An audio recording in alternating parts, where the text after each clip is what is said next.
Hi all and welcome to the next instalment of the BFG. Today we're going to learn about the BFG himself, which is very exciting. So I'm just going to share my screen with you. Here we go. So, the BFG. The giant picked up the trembling Sophie with one hand and carried her across the cave and put her on the table. Now he really is going to eat me, Sophie thought. The giant sat down and stared hard at Sophie. He had truly enormous ears. Each one was as big as the wheel of a truck, and it seemed to be able to move them inwards and outwards from his head as he wished. "I is hungry," the giant boomed. He grinned, showing massive square teeth. The teeth were very white and very square, and they sat in his mouth like huge slices of white bread. "Please don't eat me," Sophie stammered. The giant let out a bellow of laughter. "Just because I is a giant, you think I is a man-gobbling cannibal?" he shouted.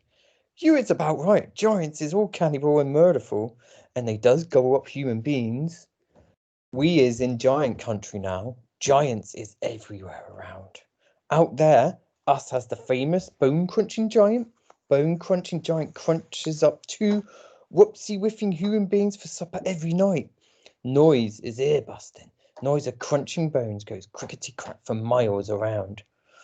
"Ouch," Sophie said. "Bone-crunching giant only gobbles human beings from Turkey," the giant said. "Every night Bone Cruncher is galloping off to Turkey to gobble Turks." Sophie's sense of patriotism was suddenly so bruised by this remark, she became quite angry. "Why Turks?" she blurted out. "What's wrong with the English?" "Bone-crunching giant says Turks is tasting ever so much juicier and more scrumdiddlyumptious. Bone Cruncher says Turkish human beings has a glamoury flavour. He says Turks from Turkey is tasting of Turkey."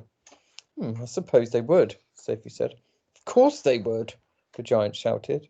"Every human being is diddly and different. Some is scrumdiddlyumptious and some is ucky slush. Greeks is full of ucky slush. No giant is eating Greeks, ever. Why not? Greeks from Greece is tasting all greasy," the giant said. "I imagine that's possible too," Sophie said. She was wondering, with a bit of a tremble, what all this talking about eating people was leading up to. Whatever happened, she simply must play along with this peculiar giant and smile at his jokes. But were they jokes? Perhaps the great brute was just working up an appetite by talking about food. "As I'm saying," the giant went on, "all human beings is having different flavours. Human beings from Panama is tasting very strong of hats." "Why hats?" Sophie said. Here we can see Sophie and the BFG. Look at his humongous ears. They're huge. And look how tiny Sophie is compared to him. "You's not very clever," the giant said, moving his great ears in and out. "I thought you all human beings is full of brains, but your head is emptier than a badongle." "Do you like vegetables?" Sophie asked, hoping to steer the conversation towards a slightly less dangerous kind of food. "You is trying to change the subject," the giant said sternly. "We is having an interesting babblement about the taste of the human being. The human being is not a vegetable."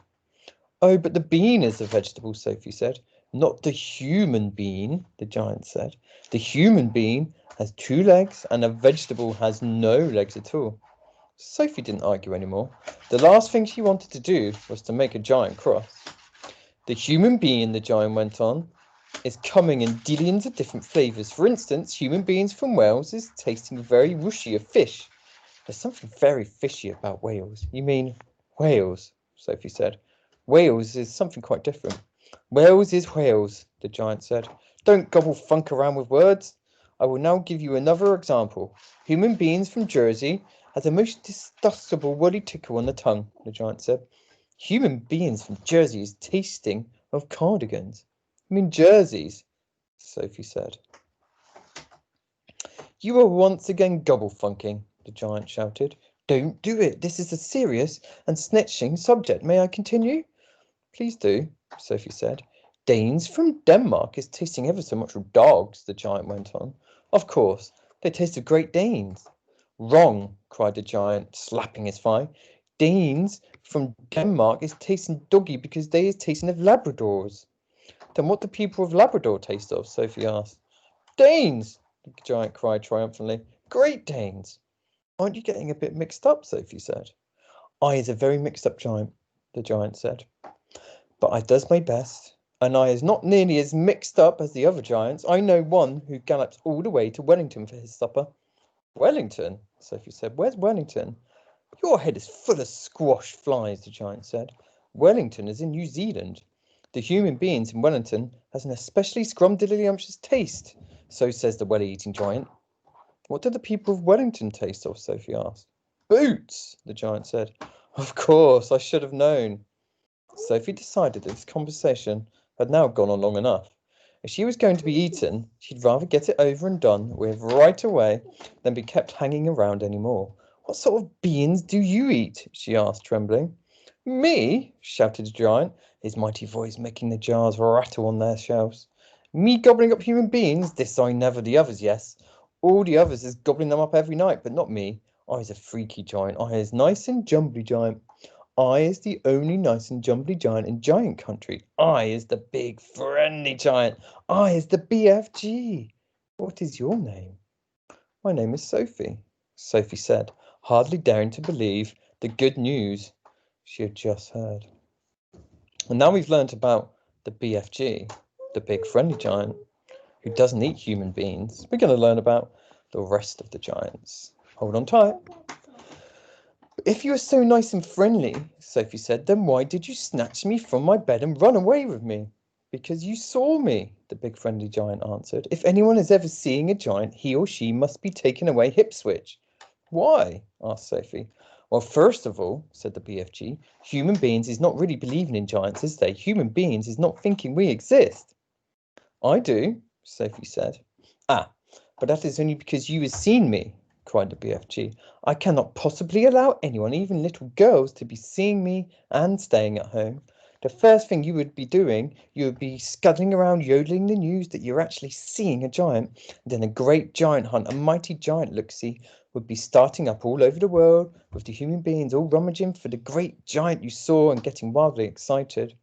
People would be coming rushing and pushing after me with goodness knows what, and they would be catching me and locking me into the cage to be stared at. They would be putting me into the zoo or in the bunkum house with all those squiggling hippo dumplings and crocodile dillies. Sophie knew what the giant said was true. If any poor person actually reported having seen a giant haunting the streets of a town at night, there would most certainly be a terrific hullabaloo across the world. I will bet you, the BFG went on, that you would have seen splashed in the news all over the wonky world, wouldn't you? If I hadn't wiggled you away. I suppose I would, Sophie said. And that never would do, said the BFG. So what will happen to me now? Sophie asked. If you go back, you'll be telling the world, said the BFG. Most likely on the telly bunkum box and the radio squeaker. So you will just have to stay there with me for the rest of your life. Oh no, cried Sophie. Oh yes, said the BFG. But I'm warning you, not ever to go whiffing about out of this cave without eyes with you, or you will be coming to an ucky-mucky end. I've shown you now who's going to eat you up if they ever catch in even one tiny little glimpse of you. The big friendly giant picked Sophie up off the table and carried her to the cave entrance. He rolled the huge stone to one side and said, Peep out over there, little girl, and tell me what you were seeing. Sophie, sitting on the BFG's hand, peeped out of the cave. The sun was up now and shining fiery hot over the great yellow wasteland with its blue rocks and dead trees. Did you see them? The BFG asked. Sophie, squinting through the glare of the sun, saw several tremendous tall figures moving among the rocks about 500 yards away. 3 or 4 others were sitting quite motionless on the rocks themselves. This is giant country, the BFG said. Those is all giants, every one. It was a brain-boggling sight. These giants were all naked except for a sort of short skirt around their waists, and their skins were burnt brown by the sun. But it was the sheer size of each one of them that boggled Sophie's brain most of all. They were simply colossal, far taller and wider than the big friendly giant upon whose hand she was now sitting. Oh, and how ugly they were. Many of them had large bellies. All of them had long arms and big feet. They were too far away for their faces to be seen clearly, and perhaps that was a good thing. What on earth are they doing? Sophie asked. Nothing, said the BFG. They's just mooching in and fidgeting around and waiting for the night to come, and then they will be galloping off to places where people is living to find their suppers. You mean to Turkey? Sophie said. Bone-crunching giant will be galloping off to Turkey, of course, said the BFG. But the others will be whiffing off to all sorts of flung-away places like Wellington for the booty flavour or Panama for the hatty taste. Every giant is having his own favourite hunting ground. Do they ever go to England? Sophie asked. Often, said the BFG. They say the English is tasting ever so wonderfully as crod scallop. I'm not sure what that means. Meanings is not important, said the BFG. I cannot be right all the time. Quite often, I was left instead of right. And all of those beastly giants over there are really going off again tonight to eat people, Sophie asked. All of them is guzzling human beings every night, the BFG answered. All of them except me. That is why you will be coming to a mucky end. If any of them should ever be getting his gogglers upon you, you would be swallowing up like a piece of funkin' pie all in one dollop. But eating people is horrible, Sophie cried. It's frightful. Why doesn't someone stop them? And who is going to stop them? Asked the BFG. Well, couldn't you? Asked Sophie. Never in a pig's whistle, cried the BFG. All those man-eating giants is enormous and very fierce. There's at least 2 times my wideness and double my royal highness. Twice as high as you, cried Sophie. Easily that, said the BFG. You is seeing them in a distance, but just wait till you get them close up. Those giants is at least 50 foot tall, with huge muscles and cockles alive. I is the titchy when I is a runt. 24 feet is puddle nuts in giant country. You mustn't feel bad about it, Sophie said. I think you are just great. Why, even your toes must be big as sausages. Bigger, said the BFG, looking pleased. They is as big as bumple hammers. How many giants are there out there? Sophie asked. 9 altogether, answered the BFG. That means, said Sophie, that somewhere in the world every single night 9 wretched people get carried away and eaten alive. More, said the BFG. It is all depending, you see, on how big the human being is. Japanese beans is very small, so a giant will need to gobble up about 6 Japanese before he's even feeling full up. Otherwise, like the Norway people and the Yankee Doodles, theirs ever so much bigger, and usually 2 or 3 of those makes a good tucking. But do these disgusting giants go to every single country in the world? All countries except Greece is getting visited sometime or another, the BFG answered. The country with which a giant visits is depending on how he is feeling. If it's very warm weather and the giant's feeling as hot as a sizzle pan, he'll probably be galloping far up to the Frisbee North to get himself an Eskimo or 2 to cool him down. A nice fat Eskimo to a giant is like a lovely ice cream lolly to you. I'll take your word for it, Sophie said. And then again, if it's a frosty night and the giant's frigid with cold, he'll probably point his nose towards the sweltering hotlands to guzzle a few Hottentots to warm him up.